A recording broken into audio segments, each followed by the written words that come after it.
할렐루야.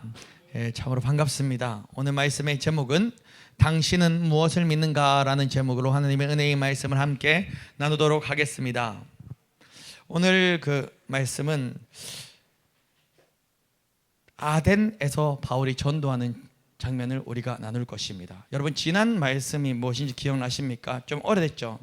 부활절 있고 고난주간 있고 해서 사도행전을 좀 쉰 지가 좀 됐는데, 지난 말씀이 바로 데살로니가와 베레아에서 사도 바울과 전도 일행 이 함께 복음 전하고, 데살로니가의 그 성도들이 마음 그 베레아의 그 시민들의 마음 살펴보며 또 그 가운데 어떻게 전도를 했고 어떻게 핍박을 받았고, 그러한 장면들을 우리가 함께 나눴습니다. 그리고 사도 바울이 베레아에서 어떤 일이 있었죠? 지난 그 마지막을 보면요, 마지막 장면은 베레아에서 전도를 하는데, 베레아 사람들은 그래도 마음이 좀 너그럽고 말씀을 상고하고 말씀을 잘 들었잖아요.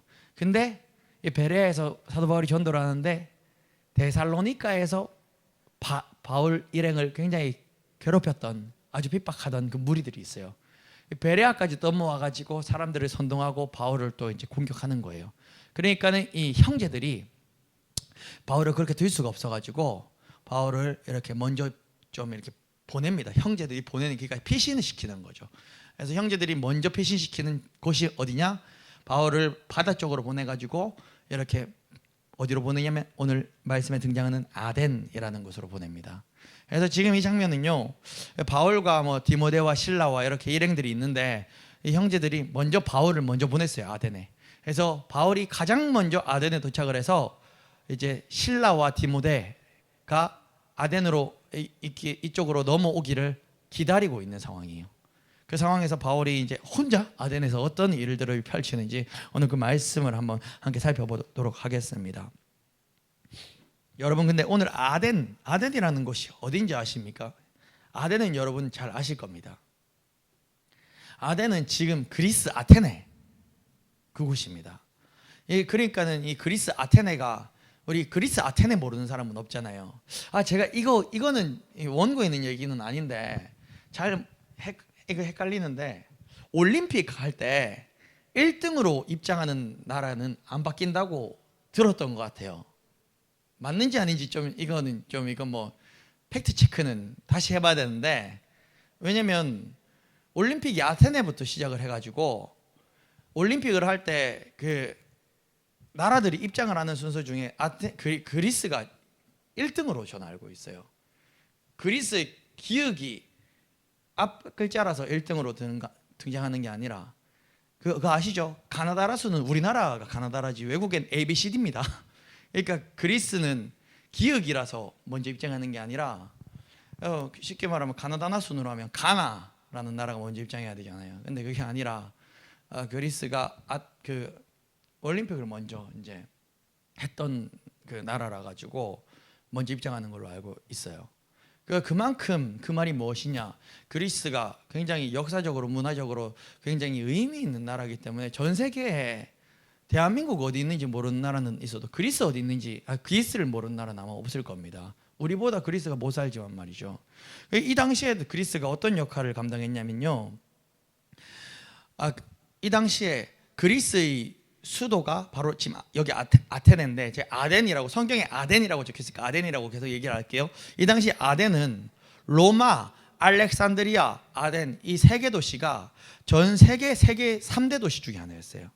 그러니까 이 아덴에서는요, 세계 문명의 발상지로 철학과 문학과 예술, 이러한 것들이 중심지였어요. 헬라 문화의 중심지였습니다, 여기는. 그러니까 이 아덴에는 어떤 사람들이 있었겠습니까? 지금 우리 전 세계 중심지가 지금 어디입니까? 미국, 뉴욕 막 이런 데잖아요. 그러니까는 우리나라란다. 전 세계 돈으로 움직이는 사람 다 어디 있어요? 저 뉴욕 증권가 막 이런 데 다 있잖아요. 그것처럼 이 당시에 이 아덴에는요, 철학자들, 지식인들이 얼마나 많았는지 모릅니다. 그래서 사도 바울은 아덴에 도착하자마자 먼저 회당에서 유대인들과 경건한 사람들, 그리고 또 장터에서는 날마다 만나는 사람들에게 전도를 하였는데, 전도를 하다 보니까는 다양한 사람 만나는 거예요. 그런데 그 중에서 다양한 사람들이 많았는데, 이 아덴 사람들은 그 중심지, 전 세계 그 중심지와 같은 곳이니까 참 똑똑한 사람들, 지식 있는 사람들, 철학자들이 많아서 이들이 이 이방신에 대해서 그렇게 배타적이지는 않은 거예요. 예, 이들 입장에서 이방신이죠. 그러니까 이들은 생소하잖아요. 아덴 사람들은 예수님을 처음 들어보잖아요. 근데 그렇게 막 배타적이지는 않은 거예요. 그래서 바울은 아덴 사람들에게 뭐라 표현하냐면 이 사람들이 범사에 종교심이 많도다라고 했어요. 아덴 사람들이. 그러니까 이 아덴 사람들은 바울이 이상한 녀석이 와가지고 막 예수 하는데 뭐 부활했다 그러고 하는데 그 부활하신 예수가 우리를 구원한다 하고 하는데 이게 또 흥미롭거든요. 들어보니까. 그래가지고 아덴 사람들은 흥미를 가지기 시작하는 것입니다. 그래서 21절에 이렇게 말합니다. 우리 21절 다 함께 읽어보겠습니다. 시작.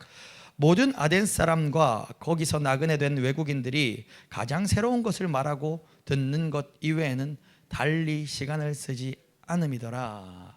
아덴 사람들이 기지를 지금 얘기하고 있죠. 모든 아덴 사람들과 거기에 나그네 된 아덴에 모여든 외국인들이 뭐 한다고요? 새로운 것을 말하고 듣는 것 이외에는 달리 시간을 쓰지 않는다라고 해요. 지금 아덴의 지금 상황인 것입니다.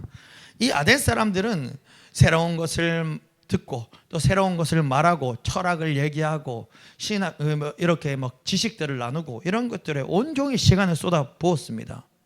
그러한 아덴 사람들이 사도 바울이 전하는 복음에 흥미를 느껴서 뭐라고 하냐면, 야 바울아, 아레오바고라는 곳에 가자.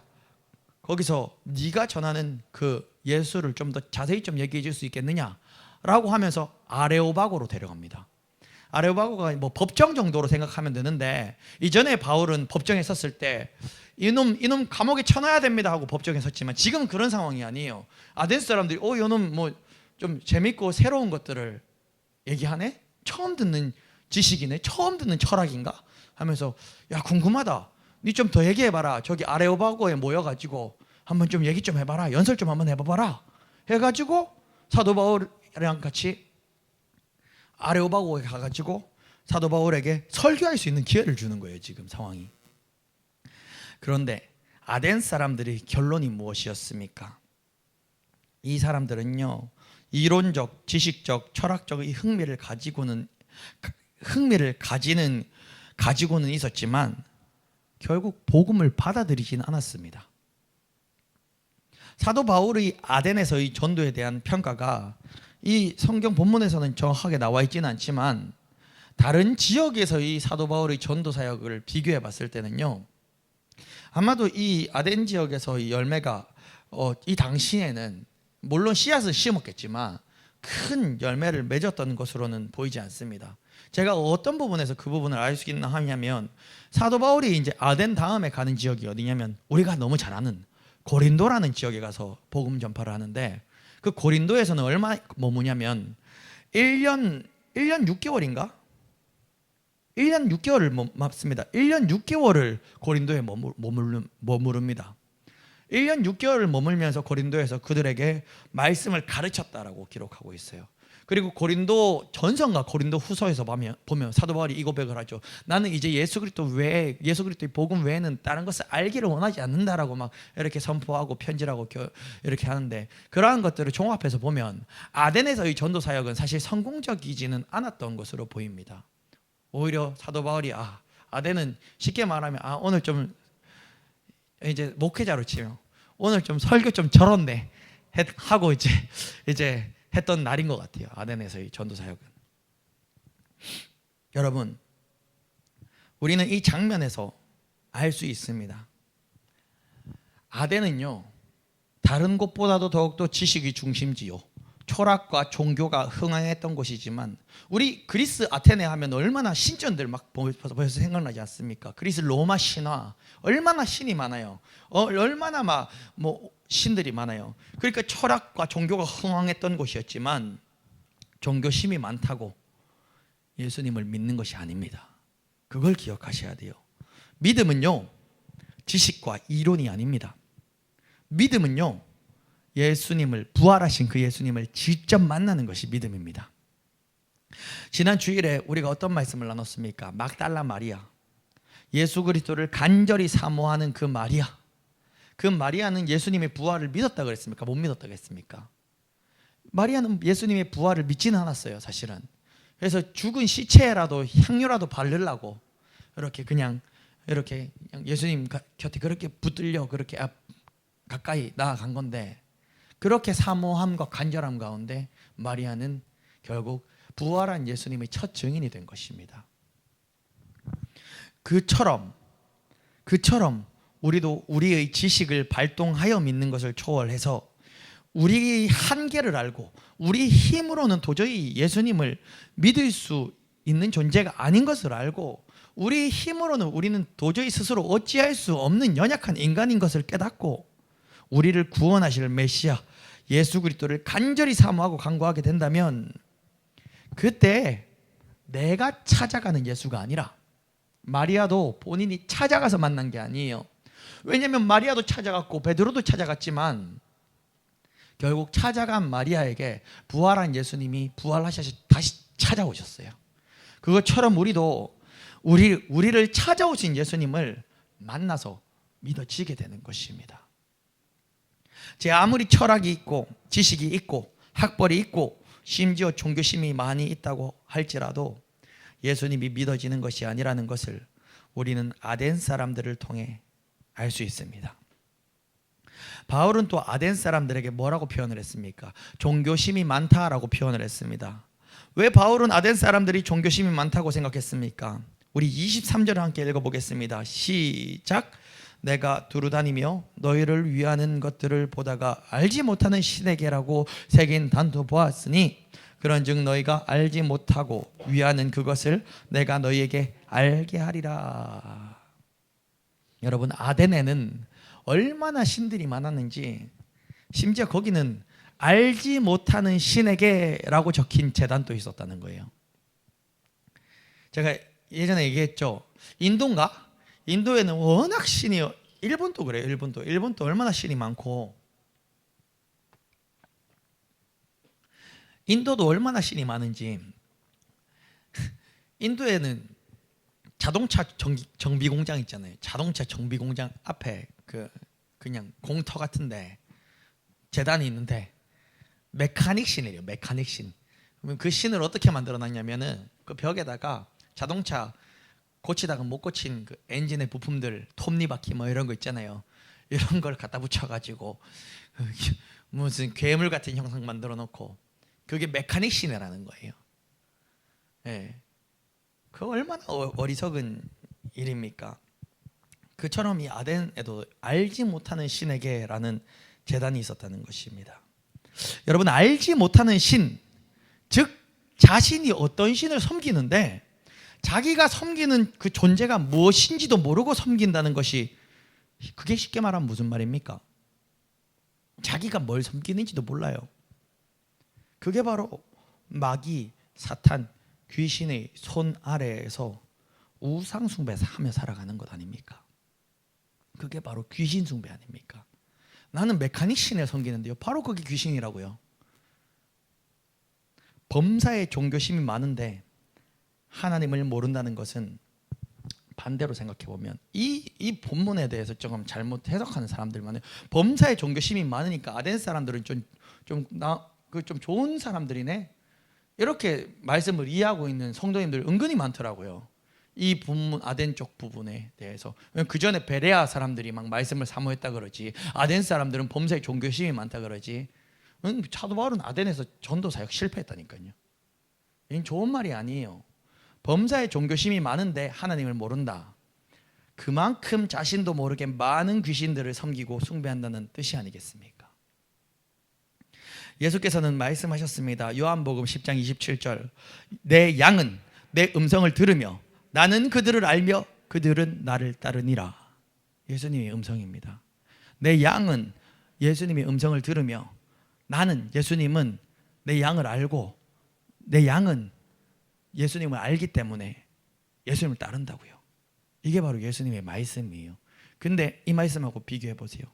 알지도 못하는 신에게 숭배하는 것과 예수님의 음성은 뭐라고요? 내 양은 내 음성을 들으며.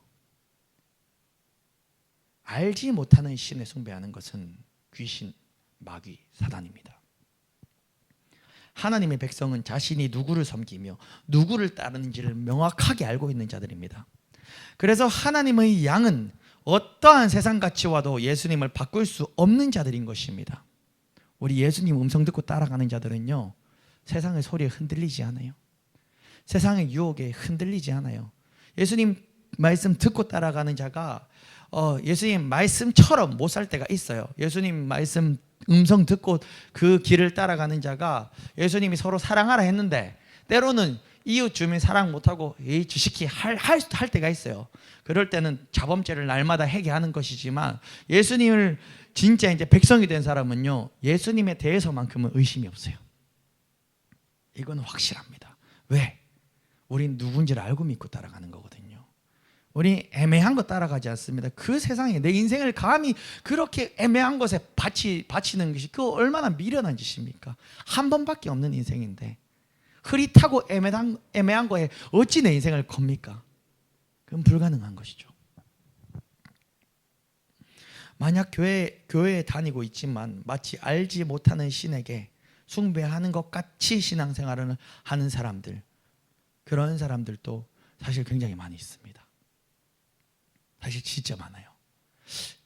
퍼센트 이런 건 자꾸 얘기하면 또 그런데 묶이니까 그런 건 치우고, 교회에 30년 40년 다녔지만 알지 못하는 신에게 숭배하는 것과 같은 신앙생활을 하는 성도들이 진짜 많이 있어요. 우리가 그것도 한번 생각해 봐야 됩니다.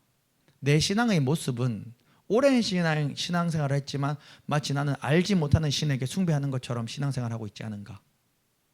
정말 고민해 봐야 되는 것입니다. 이게 뭐냐? 여러분, 교회 다니면 천국 갈 수 있습니까? 아닙니다. 교회 다닌다고 천국 가는 게 아니에요. 예수님 믿어야 천국 가는 겁니다. 이 명확합니다. 그런데 예를 들어서 교회는 오랫동안 다녔지만 인격적인 주님을 만난 경험이 없는 사람들이 있어요. 예를 들어서 어릴 때 그냥 부모님이 교회 가라 그러니까 교회를 출석한 거예요. 습관이 된 거예요, 습관이. 근데 내가 하나님이 궁금하지도 예수님 궁금하지도 않고 습관이 돼서 그냥 계속 교회를 다니는 거예요. 그러면 그 사람이 하는 신앙생활은 알지 못하는 신에게 숭배하며 신앙생활을 신앙하는 세상 사람들하고 다를 게 없을 수 있다 이거죠. 왜냐하면 내가 사람은 모두 부족함을 느끼고 두려움을 느낀 존재거든요. 그러니까 불교 다니는 사람들도 열심히 다녀요. 왜? 자기가 연약하니까. 뭐라도 의지할 게 필요하니까는 비나이다. 천배하고 만배하잖아요. 우리 아들 서울대 가게 해달라고 천배하고 만배하잖아요. 왜? 자기 힘으로 할 수 없는 불안한 요소들이 있으니까. 인간은 연약한 존재니까요. 그러다가 아들이 공부 잘해서 그냥 서울대 갔는데 우리 부처님이 서울대 보내주셨다고, 부처님이 보은이라고 그렇게 신앙생활을 하는 것과 교회를 다니지만 습관적으로 그냥 오다 보니까 믿어야 천국 간다 그러니까 믿는다 그러면서 그냥 전혀 예배, 주님에 대한 궁금증도 주님에 대한 사모함도 없이 신앙생활을 하는 것도 제가 봤을 때는 알지 못하는 신에게 숭배하는 것과 비슷한 류라고 저는 생각합니다. 물론 기대감은 더 있죠. 그 사람이 그래도 교회에 와서 뜨뜻미지근하게라도 하나님을 아직 못 만났지만 교회에 와서 예배를 드리는 사람은요, 언제라도 하나님이 그 마음의 문을 열어서 만져주실 거라는 기대는 물론 있죠. 분명히 그런 소망들은 있죠. 그렇지만 지금 이 말씀 가운데는요, 우리가 그냥 우리 자신을 지금 돌아보기 위한 말씀이니까,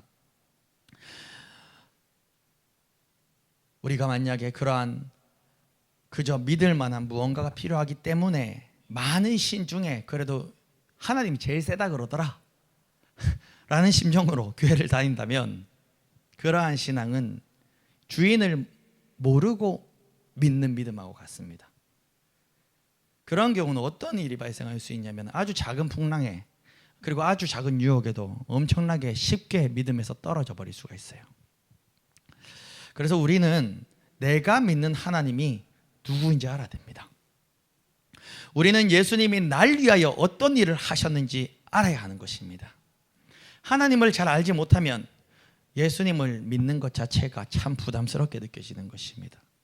지난주 금요일 날 제가 옥하는 목사님이 이런 얘기를 했다고요.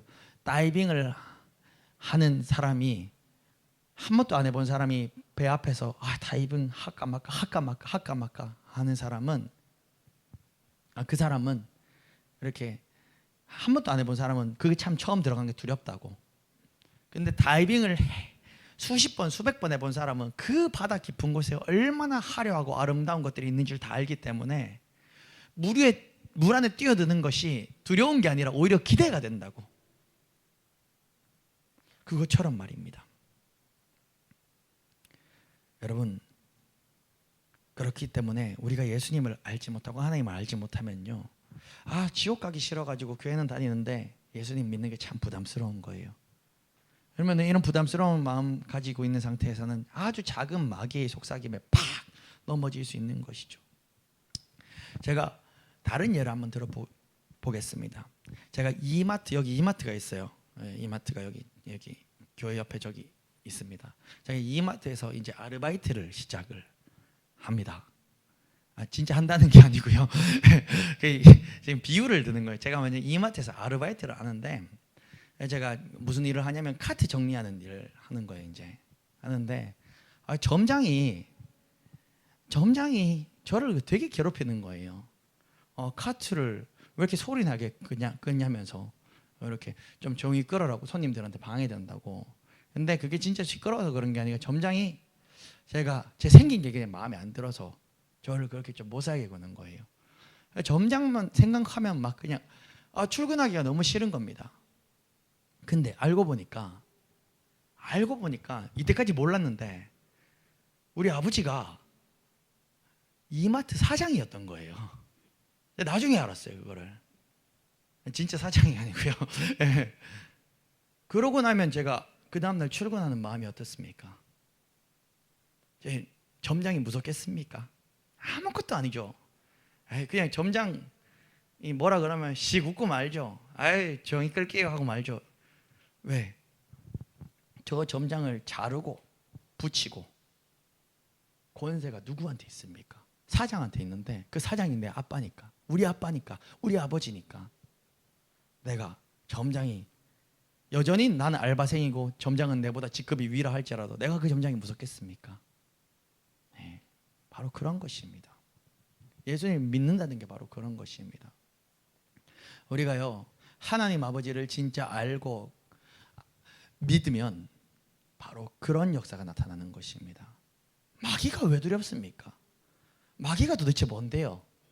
마귀는 그저 피조물일 뿐인데, 마귀도 피조물일 뿐인데 말입니다. 우리가 이전에 하나님을 알기 전에 마귀가 두려웠어요. 왜? 마귀는 우리보다 세니까요. 근데 하나님을 알고 내가 하나님의 아들이 된 이후로는요, 하나도 안 무서운 거예요. 그 마귀를 쫓고 대적하고 그 마귀를 멸하는 권세는 너한테 있으니까요. 예수 이름을 내게 주셨으니까요. 그것이 바로 우리 그 원리인 것입니다. 그래서 내가 하나님을 따르고 신앙생활을 하는데 어떠한 부담감이 있다면, 예수님을 따르면 영적 전쟁도 있고 마귀의 공격도 있기 때문에 이게 참 부담스럽다면, 우리는 더 확실히 예수 그리스도의 음성을 듣고 믿어야 돼. 알고 믿어야 되는 것입니다. 그러면 그 권세를 마음껏 쓰기 때문에, 그 권세가 내게 있기 때문에 웃긴 것입니다. 마귀 공격이 웃긴 것입니다. 양은 목자의 음성을 듣고 목자를 따라가는데 두려움이 생긴다면 그것은 분명 마귀의 공격인 것입니다. 마귀가 알지 못하는 신에게 숭배하는 자들을 통치할 때 가장 자주 쓰는 무기가 무엇인지 아십니까? 바로 두려움인 것입니다. 세상 사람들은 딱 보면 보이잖아요. 세상 사람들은 결혼할 때도 뭘 해요? 날짜 받아가지고 결혼하죠. 이사할 때도 뭐 합니까? 날짜 받아가지고 이사하죠. 그게 바로 세상 사람들인 것이에요.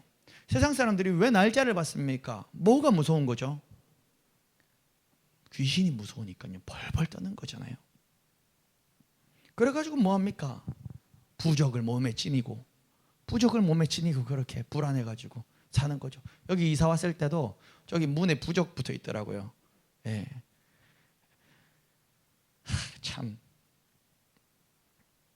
참 너무 안타까운 거예요. 그게. 고로 마귀는요, 사람들을 통치할 때 두려움을 가장 큰 무기로 사용합니다. 고로 우리가 예수님을 따르면서 확신 가지지 못하고 예수님을 따르면서 그 음성을 듣지 못하고 따라가면요, 마귀는 더욱더 격렬하게 우리를 공격할 수밖에 없습니다. 왜요? 저 녀석은 조금만 때리면 저 믿음에서 탈락시킬 수 있겠는데. 그러니까 아싸리 나는 죽어도 예수다 하면은 못 건드는데, 이게 맞겠지, 이 길이 맞겠지, 이렇게 하면은 마귀가 격렬하게 치는 거예요. 더 격렬하게 치는 거예요. 조금만 치면 떨어지겠다. 조금만 치면 떨어지겠다. 마치 그 있잖아요. 제가 눈 올 때 가끔씩 이렇게 옛날에 중고등학교 다닐 때 눈 올 때 보면 이렇게 고드름이 이렇게 맺혀 있단 말이에요. 어디게 추운 날. 그럼 친구들하고 가다가 뭐 하냐면 요거 눈 뭉쳐가지고 그 맞추기 한단 말이에요. 왜요? 좀 맞추면 떨어질 것 같으니까 말이죠. 예, 그런 현상이 발생하는 거죠. 그러니까 그 부분은 눈탱이를 계속 맞는 거예요. 막. 예. 그게 바로 영적인 원리인 것입니다. 우리가 따르는 하나님이 천지 주제이심을 제대로 안다면 여러분, 우리는 두려울 것이 없습니다. 천지 주제이신 하나님께서 우리를 위해 독생자 외아들 예수 그리스도를 이 땅에 보내주셨고, 그 예수 그리스도께서 우리에게 예수 이름, 그 권세를 이미 주셨기 때문입니다. 나사렛 예수 그리스도의 이름으로 명하노니 어둠 권세 떠나갈지어다. 우리의 기도 소리에 모든 원수마귀는 떠날 수밖에 없는 것입니다. 왜? 내 능력이 아닌 예수의 능력이기 때문에. 저는 아덴 사람들을 보면요, 꼭 한국 사람들과 굉장히 비슷하다는 생각이 듭니다. 대한민국도 세계 어느 나라보다 종교심이 가장 많은 나라 아니겠습니까? 여러분, 짧은 시간에 이렇게 복음이 빠르게 확산되는 나라가 또 어디 있겠습니까? 그리고 세상에서 이단이 가장 많은 데가 대한민국일 거예요. 아마 인구수 비례해서 자기가 예수라고 하는 사람이 가장 많은 데가 대한민국일 겁니다. 그러니까 우리 대한민국 사람들은 어떠합니까? 범사에 종교심이 참 많습니다. 우리 한국 사람들 2, 3대만 위로 올라가면 무속신앙 속에 이렇게 점만 한번 안 쳐본 집안이 어디 있겠습니까?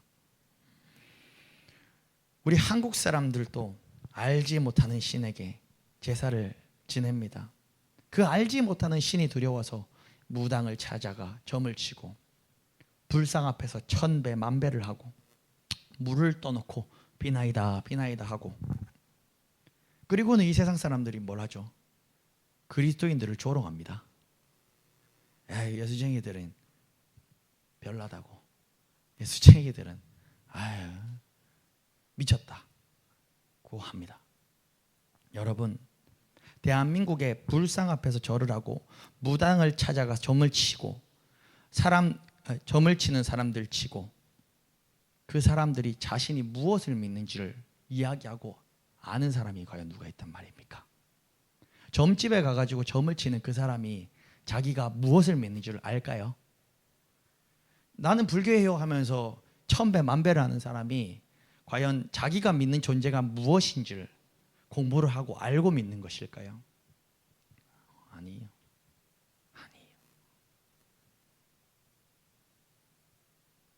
그들은 바로 자신이 누구를 믿는지 모르고 숭배하는 것입니다. 그러니까 점집에 가서 부적을 쓰고 구슬하는 것도 그게 다 뭐죠? 원리가 저주받기 싫어서, 화가 있으면 그 화를 피하기 위해서 하는 행동들이죠. 자기가 믿는 존재를 모르고 그 존재가 자신을 어디로 인도하는지 모르고 숭배하는 것입니다. 그러면서 세상 사람들은 믿는 사람들을 조롱합니다. 예수쟁이들은 미쳤다고. 참 아이러니한 일입니다. 세상 사람들은 자신이 무엇을 믿는지를 모르고 마귀를 따라가는데, 우리는 뭐죠? 예수쟁이들은 우리가 믿는 분이 누구인 줄 알고 그 음성을 듣고 따라가는데, 그들은 우리를 미쳤다고 하는 것입니다. 왜 그런 현상이 발생할까요? 그것이 바로 마귀의 전략이기 때문이에요. 왜냐하면 마귀는 예수쟁이와 내 밥이 같이 있으면 됩니까? 안 됩니까? 예수쟁이가 제일 위험하거든요. 왜죠? 세상의 각종 모든 세상 사람들과 종교들은 예수쟁이를 제일 무서워해요. 왜 그렇겠습니까? 예수쟁이는요, 북한에도 전도를 하거든요. 예수쟁이는 북한에도 전도를 해요. 다른 종교가 북한에 전도하는 종교가 어디 있습니까? 예수쟁이들은 돈도 안 주는데 자기 목숨 걸고 북한에 전도하더라고요. 얼마 전에도 뉴스에 나왔죠. 러시아에서 선교사가 하나 잡혔다고. 그래서 교도소에 수감됐다고. 예. 전 뭐 그분 누군지 모르지만 선교사라 그러더라고요. 그건 뭐 개신교예요. 무조건 개신교예요. 선교 활동하는 거는. 그렇기 때문에 마귀는요, 예수쟁이를 무서워합니다. 무서움은 뭐로 표출되는 거죠? 분노로 표출되고 조롱으로 표출되는 겁니다. 저 예수쟁이하고 가까이 가면 내 밥이 전도되어서 천국 가면 안 되는데, 이게 바로 마귀의 역할인 것입니다. 여러분, 우리는 이 시간 이 영적 세계, 영적 진리를 깨닫고 원수 마귀 속삭임에 속아 넘어가지 아니하고 온전히 우리가 믿고 따르는 분이 누구인지를 알고 최후 승리로 오기까지 믿음의 여정을 승리하시길 간절히 소원합니다. 사랑하는 성도 여러분, 그러면 우리는 정확히 예수님이 어떤 분인 줄 알고 믿습니까? 예수님은 오늘 본문에 있는데 본문은 안 읽겠습니다. 오늘 본문에 어떤 장면이냐면요, 22절부터 31절까지가 바울의 설교예요. 바울의 설교. 바울이 아덴 아레오바고에 서서, 아레오바고에서 사람들이 야 바울아, 네가 말하는 예수 얘기 좀 해봐라 하니까 22절에서 31절은 바울이 그 아레오바고에 딱 서가지고 딱 설교를 하는데, 아덴 사람들아, 너희를 보니 범사에 존귀심이 많도다. 내가 두루 다니면서 너희를 위하는 것들을 보다가 알지 못하는 신에게라고 새긴 단을 보았으니 그런즉 너희가 알지 못하고 위하는 그것을 내가 너희에게 알게 하리라 하면서 설교를 하는 게 바로 31절까지의 내용입니다.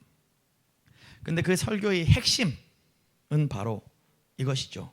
예수님은 날 위해 죽으셨고, 그리고 예수님은 사흘 만에 부활하셨다라는 것입니다. 사도행전에서 사도 바울이 설교 문구가 한 9번인가 등장을 합니다. 근데 참 재미있는 게 여기가 유일하게 불신자들한테 설교하는 부분이에요. 이전에는 사도 바울이 누구한테 설교했는지 아십니까? 유대인들, 하나님을 아는 사람에게 설교를 하니까 구약 얘기를 꺼내서 막 이렇게 하면서 하는데, 요 설교 문구를 22절에 31절을 보면요, 말씀을 인용을 안 해요. 그리고 오히려 이 아덴 사람들이 아는 거기 뭐 신화, 그게 예를 들어 성경의 구약이 아닌 뭐 예를 들어서 그 당시에 뭐 유명한 유력한 시인의 신화, 글을 인용해서 얘기를 하지 구약이나 뭐 다른 성경을 얘기해요. 왜냐하면 모르니까, 이 사람들은 어차피 그걸 모르니까. 그래서 이 부분을 보면 전도랑 말씀 전하는 것도 그 상대의 눈높이에 맞춰서 해야 되는구나 라는 것을 우리가 또 느낄 수 있어요. 근데 제가 뭔 얘기를 하려 하냐면, 사도 바울이 이 사도행전에서 한 9번 정도의 설교를 나오는데 그 설교 원고들을 살펴보면 특이한 부분이 있습니다. 베드로나 다른 뭐 분들이 설교 보면요, 예수님이 살아생전에 뭐 행적들도 얘기하고 다른 얘기를 많이 하는데, 사도 바울은요, 그 9번의 설교가 뭐 이방인에게 다 하든 유대인에게 하든 예수 그리스도의 죽음과 부활, 거의 이게 전부예요. 이게 사도 바울은 거의 전부입니다. 왜냐하면 이게 복음의 정수이고 복음의 핵심이기 때문이에요. 그래서 결국 오늘 지금 이 부분도 사도 바울의 설교의 가장 핵심은요, 예수 그리스도가 날 위해, 아덴 사람들아 널 위해 예수님이 죽으셨다. 그리고 그 예수님이 장사한 지 사흘 만에 부활하셨다. 이것이 바로 그냥 이 부분의 핵심인 내용인 것입니다. 여러분, 세상 사람들은 자신이 무엇을 숭배하는지 모르지만 저와 여러분들은 압니다. 우리는 무엇을 믿습니까? 날 위해 죽으신 예수, 그리고 장사한 지 사흘 만에 사망 권세 이기시고 부활하신 그 예수, 그 예수 그리스도 믿는 것입니다. 요거면 됩니다. 요거 하나면 됩니다. 사도 바울도 전도 여행 다닐 때 요거 전했어요. 요거 딴 거 아닙니다. 뭐 대단한 지식, 무슨 신학교 가라 이거 아닙니다. 이거 알면 됩니다. 이거 믿으면 됩니다. 예. 부활하신 예수님, 그 부활하신 예수님은 부활하여 500여 형제들에게 그 부활한 몸을 보이셨습니다. 왜 보이셨습니까? 오늘 본문에서 얘기하죠. 우리에게 믿을 만한 증거를 주시기 위해서 또 보여주셨다고 하는 것이죠. 우리를 영원한 지옥에서 영원한 천국으로 옮기고자 그 증거를 주신 것입니다. 사랑하는 우리 성도 여러분, 오늘 이 시간 여러분들은 그 증거를 가지고 계십니까? 날 위해 죽으셨고 사망 권세 이기셨다는 그 증거, 그 믿음 가지고 계십니까? 예, 그 믿음이 바로 우리가 가진 그 증거입니다. 그 증거는 지옥으로 다름박질하는 이 세상을 구원하기 위해 우리에게 주신 증거이기도 합니다. 증거는요, 전할 때 빛을 발합니다. 우리는 왜 예수님을 믿고 그 증거를 전해야 하는 것입니까? 오늘 본문에서 또 이야기합니다. 하나님께서 세계를 정으로 심판할 날을 작정하셨기 때문입니다. 하나님이 심판하실 날을 작정하셨기 때문입니다.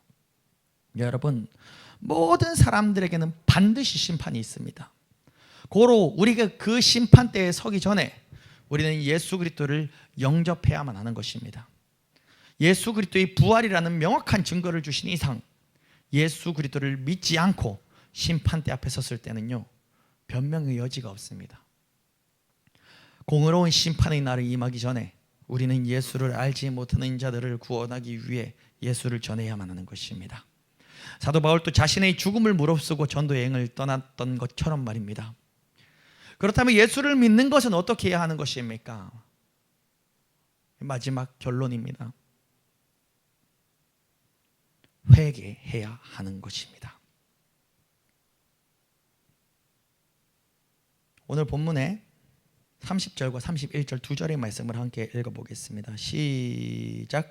알지 못하던 시대에는 하나님이 간과하셨거니와 이제는 어디든지 사람에게 다 명하사 회개하라 하셨으니 이는 정하신 사람으로 하여금 천하를 공의로 심판할 날을 작정하시고 이에 그를 죽은 자 가운데서 다시 살리신 것으로 모든 사람에게 믿을 만한 증거를 주셨음이라 하니라. 아멘.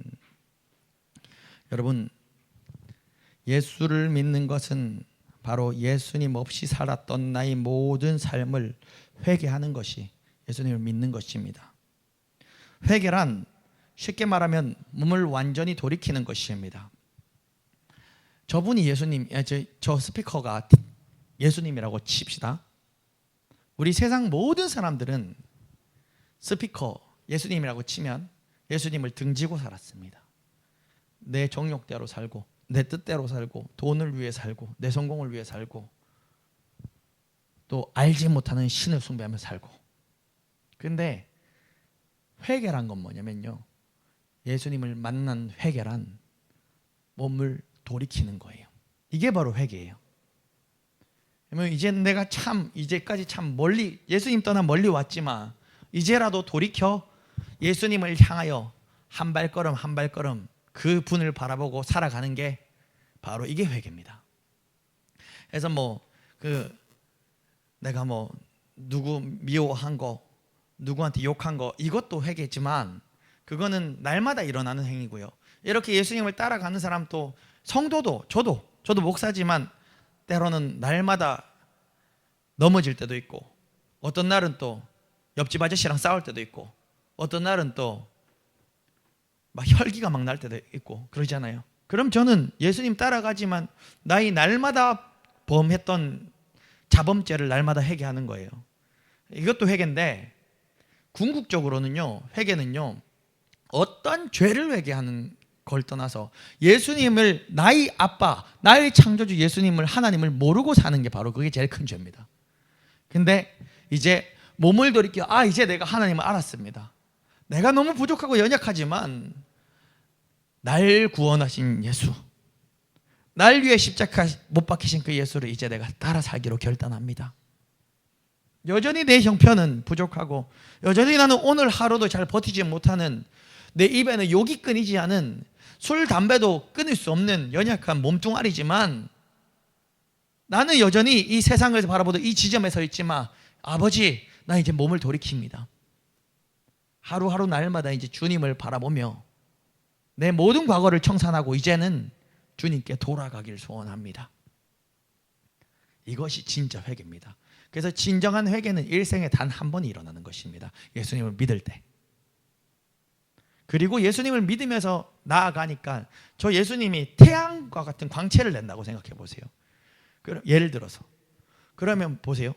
여기 있을 때 뜨거울까요? 여기 있을 때 더 뜨거울까요? 가까이 있으면 더 뜨거워지죠. 돌이키고 나니까 처음에는 내가 언제 돌이켰냐면 내가 술, 담배, 도박, 음란, 그리고 뭐 모든 세상 것 쫓아 살다가 예수님 만나서 회개한 거예요. 하나님, 이거 이제 다 버리겠습니다. 근데 물론 신앙생활을 한다고 하지만은 때로는 또 한 번 술 마시고 담배 끊었는데 한 달 끊었는데 나도 또 이제 또 흐리멍텅할 때 또 한 번 또 빨 수가 있어요, 담배를. 그러면 또 그날 또 주님 도와주세요, 내 힘으로 안 됩니다, 또 회개하는 거예요. 근데 이런 과정을 겪으면 내가 어떻게 됩니까? 주님과 조금 더 가까워지죠. 그러면 저 빛이 나를 더 강렬하게 내리쬐는 거죠. 더 강렬하게 쬐면 어느 순간 이렇게 이 길을 가다 보면 담배도 끊어져 있고 술도 끊어져 있고 내 입에서 끊이지 않는 욕도 다 끊어져 있는 거예요. 근데 주님과 또 더 가까워져요. 그럼 어떤 일이 일어나는가? 나중에는요, 내가 더 거룩을 하게 나아가니까 선을 행하지 않은 것도 회개하게 돼요. 이게 어떤 제가 경험했던 원리예요. 제가 회심을 하고 나니까 너무 좋아요. 제가 옛날에 경험을 했던 경험인데, 회심을 하니까 너무 좋은데, 사실 제가 예를 들어 무단횡단을 아무런 양심의 가책 없이 아주 잘했던 사람입니다. 근데 주님하고 가까워지고 나니까 사실 한 주에 목사님 3번 만난 적도 있어요. 무단횡단 할 때. 제가 고등학교 때인데 그 대원고등학교 학교 딱 마치고 빨리 집에서 컴퓨터 게임을 해야 되니까 막 달려서 교문 앞 막 달려가거든요. 그러면 횡단보도가 저 앞에 있는데 미리 바뀌면은 이제 저기 차는 어차피 못 와요. 근데 저까지 가서 건너면 못 건너요. 그러면 저는 어디서 저기 아직 100m 남았는데 여기서 건너는 거예요. 뭔 말인지 아시죠?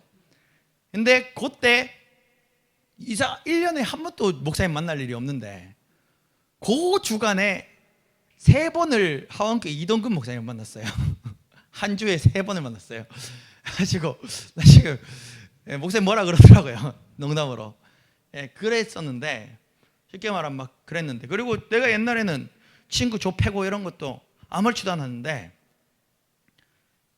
회개하고 주님 더 가까워지니까 나중에 무단횡단을 하려고 그러는데 아무도 보지 않는데, 그리고 이거 뭐 횡단보도 그런 거 있잖아요. 한 30m밖에 안 되는 거, 저거는 횡단보도도 아닌 것 같은데 저 왜 만들었나 싶은 거 있잖아요. 한 번씩 동네에 보면은 좁은 골목길에 있는 거, 그런 거 솔직히 누가 지킵니까? 그 동네 주민들 한 80% 안 지키는 그런 횡단보도.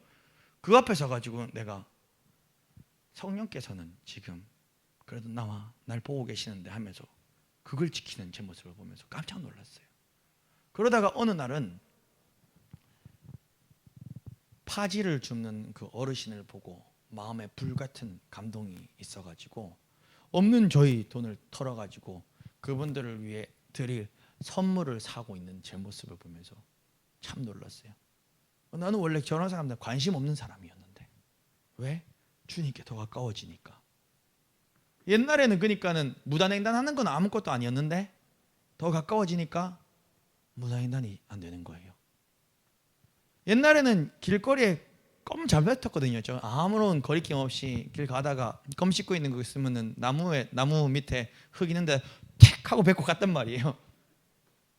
운전하다가도 껌 차에 안 뱉고 창문 열어가지고 밖으로 폭 뱉고 갔단 말이에요. 제가 그랬어요. 근데 주님을 경험하고 주님과 더 가까워지니까 했다가 안 되는 거예요. 근데 이게 더 강해져요. 이게 바로 성도의 발자취라는 거예요. 그래서 여러분, 우리가 한 번 일어나는 회개와 날마다 일어나는 회개는 같지는 않아요. 다른 거예요. 그런데 이 두 가지 모두 다 우리 성도님들에게 지금 있어야 하는 것입니다. 왜냐하면 아까 제가 설교 전에 얘기했죠. 베드로가 예수님께 얘기합니다. 예수님, 내 목욕도 좀 시켜주세요. 근데 예수님 뭐라 그럽니까? 너 목욕할 필요는 없다. 베드로가 예수님 내 발 씻지 못하십니다. 왜 내 발 씻으십니까? 감히 제가 예수님 제자인데 예수님이 어떻게 나의 발을 씻으십니까?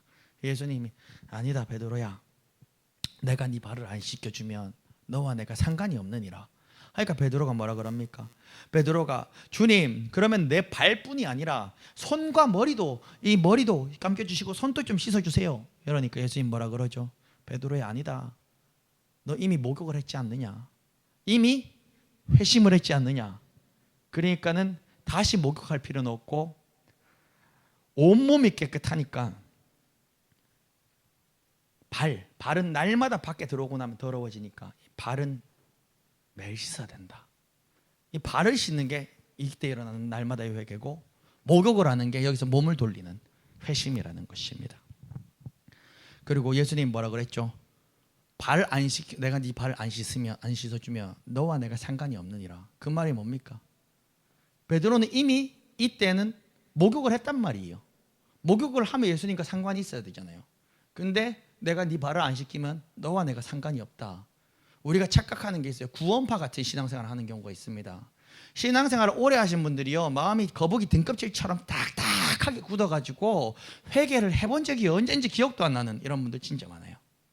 사실 지금 대부분입니다. 한국교회 목회자도 제외가 아니에요. 근데 이건 뭐죠? 내가 10년 전에 목욕했다고 10년 동안 발 안 씻는 거예요. 10년 동안 발 안 씻으면 얼마나 거기에 파리가 꼬이고 더러운 냄새가 나고, 파리가 꼬이는 게 뭐다? 원수 마귀가 얼마나 나를 공격하고 지배받고, 그래서 양신 역사한다라는 표현을 쓰는 거예요. 예수님을 믿었던 사람인데, 그리고 막 은사도 경험했는데 나중에 보니까 막 귀신한테 눌려가지고 귀신 소리도 하고, 어쩔 때 보면 또 예배도 드리고, 이게 바로 양신, 귀신과 성령에 동시에 지배받는다는 얘기인데, 왜 그러냐? 발을 안 씻잖아요. 발을 안 씻으면 파리가 꼬여요. 파리가 바로 마귀입니다.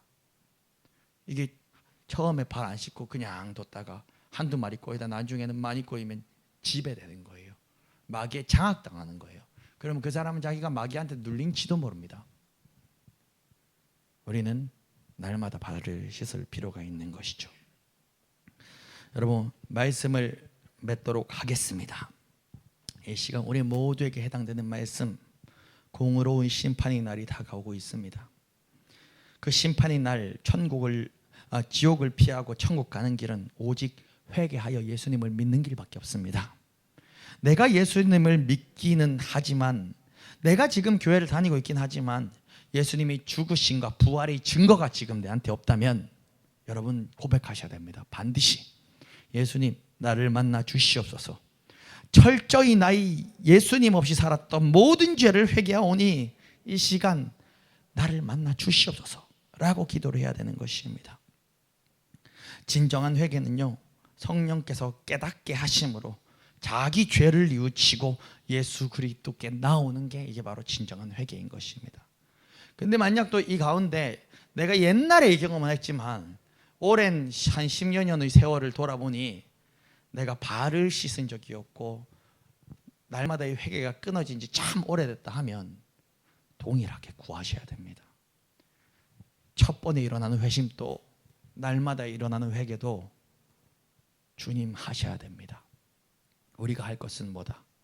구하는 것입니다. 그래서 오늘 이 밤에 그 은혜를 구하기를 간절히 소원합니다.